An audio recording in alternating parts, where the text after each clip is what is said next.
మీ మైండ్లో ఎప్పుడు కూడా నెగిటివ్ థాట్స్ వస్తున్నాయా? అలాంటప్పుడు ఈ వీడియోని జాగ్రత్తగా చివరిదాకా చూడండి. Hi, I'm doctor Sriveni. నేను ఒక ఆథర్ని, ఒక ఇమేజ్ స్పెషలిస్ట్ అండ్ ట్రాన్స్ఫార్మేషనల్ క్యాటలిస్ట్. ఇలాంటి నెగిటివ్ థాట్స్, నా వల్ల కాదు, నాకు చేత కావట్లేదు, వేరే వాళ్ళందరూ నన్ను నిందిస్తున్నారు అని మీకు ఇబ్బందికరంగా ఉన్నప్పుడు first point, change your narrative. అంటే మీ కథనం మీరు మార్చాలి.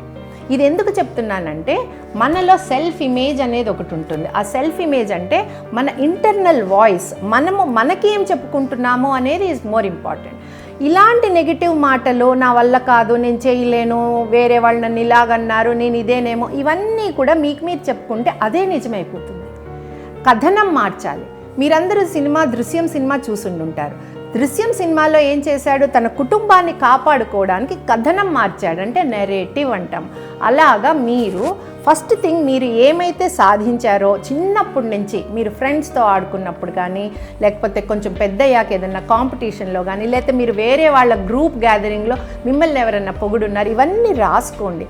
ఇవన్నీ రాసుకుంటే ఫస్ట్ మిమ్మల్ని గురించి మీకు తెలుస్తుంది. మీకు ఎంత స్కిల్స్ ఉన్నాయో, లేకపోతే మిమ్మల్ని మీరు ప్రోత్సహించుకోవడానికి మీకు బిట్స్ దొరుకుతాయి, అందులో పాయింట్స్ దొరుకుతాయి. దీనితో మీ కథనం మీరు మార్చుకోవాలి, మీ నెరేటివ్ మార్చుకోవాలి. ఎప్పుడైతే మీ నెరేటివ్ మీరు మార్చుకుంటారో మీకు లోపల ఇంటర్నల్ వాయిస్ మారుతుంది. ఇంటర్నల్ వాయిస్ ఎలా మారుతుంది? నా వల్ల కాదు అనే మాట ఎస్, నేను చేయగలుగుతాను అని మారుతుంది. దీన్నే కథనం మార్చటం అంటారు. ఏదైనా రాదనుకోండి, సపోజ్ ఏదైనా స్కిల్ కష్టంగా ఉందనుకోండి, ఇది వరకు నా వల్ల చేత కాదు అని మీరు వదిలేసేవారు. దానికి కథనం ఎలా మార్చాలి?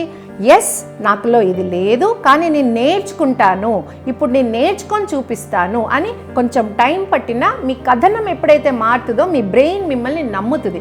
సో అలాగ మిమ్మల్ని మీరు ప్రోత్సహించుకుంటా ముందుకెళ్ళాలి. ఈ నెరేటివ్ ఎప్పుడైతే మారుతుందో మీ సెల్ఫ్ ఎస్టీమ్, అంటే మీ ఇంటర్నల్ వాయిస్ ఎప్పుడు మారిన తర్వాత మీకు మీరు రెస్పెక్ట్ ఇచ్చుకుంటారు. అప్పుడు మీరు నా వల్ల కాదు, నేను తగను అని అనకుండగా, ఎస్, నాలో శక్తి ఉంది, నాలో ఇలాంటి లక్షణాలు ఉన్నాయి, నేను దీంతో జయించగలుగుతాను అని మీకు మీరు రెస్పెక్ట్ ఇచ్చుకొని ఎదుటి వాళ్ళతో మాట్లాడేటప్పుడు కూడా చాలా పాజిటివ్గా ఉంటారు. ఈ నెగిటివ్ థాట్స్ అన్నీ కూడా పాజిటివ్గా మార్చుకోవడానికి మీరు ప్రయత్నించాలి. ఎదుటి వాళ్ళతో మాట్లాడేటప్పుడు నెగిటివ్గా మాట్లాడకూడదు. ఎప్పుడు ఇంతేలే, ఇది ఇలాగే, ఇది నెగిటివ్గా ఉంటుంది, లేకపోతే మనకి చేత కాదు, మనం ఎందుకు చేయాలి, అలా కాకుండా పాజిటివ్గా ఒకసారి చూడొచ్చు కదా, ఒక ప్రయత్నం చేయొచ్చు కదా, లేకపోతే మనం ఇలా మాట్లాడి దాంట్లో పాజిటివిటీ తీసుకోవచ్చు కదా అని అలాగ ఎప్పుడైతే మీరు మీ చుట్టుపక్కల వాళ్ళందరితో మాట్లాడతారో, సంభాషణ చేస్తూ ఉంటారో, ఎదుటి వాళ్ళు కూడా మీకు రెస్పెక్ట్ ఇవ్వడం మొదలు పెడతారు. ఎందుకంటే ఎప్పుడూ కూడా యూనివర్స్లో పాజిటివిటీగా ఉంటే యూనివర్స్ యాక్సెప్ట్ చేస్తుంది, మీకు కూడా అదే బ్లెస్ చేస్తుంది. ఎదుటి వాళ్ళు మిమ్మల్ని మీ పట్ల ఆకర్షితులు అవుతారు. So that attraction, positivity. So అప్పుడు మీకు రిలేషన్షిప్స్ కూడా పాజిటివ్గా ఉంటాయి. సో మీరు ఈ 3 పాయింట్స్, మీరు ఫస్ట్ నెగిటివ్ థాట్స్ని పాజిటివ్ చేయడము, మీ ఇంటర్నల్ వాయిస్ని పాజిటివ్ చేయడము, మీకు మీరు రెస్పెక్ట్ ఇవ్వటము, ఎదుటి వాళ్ళతో మాట్లాడేటప్పుడు కూడా పాజిటివ్గా ఉండటం, ఇవన్నీ మీరు ప్రాక్టీస్ చేస్తూ ఉంటుంటే టోటల్గా మీ నెరేటివ్ మారి you will become very confident. అంటే మీ కథనం మారిన తర్వాత మీరు ఎదుటి వాళ్ళకి కూడా చాలా కాన్ఫిడెంట్గా కనిపిస్తూ ఉంటారనమాట. ఇది ప్రాక్టీస్ చేసి చూడండి.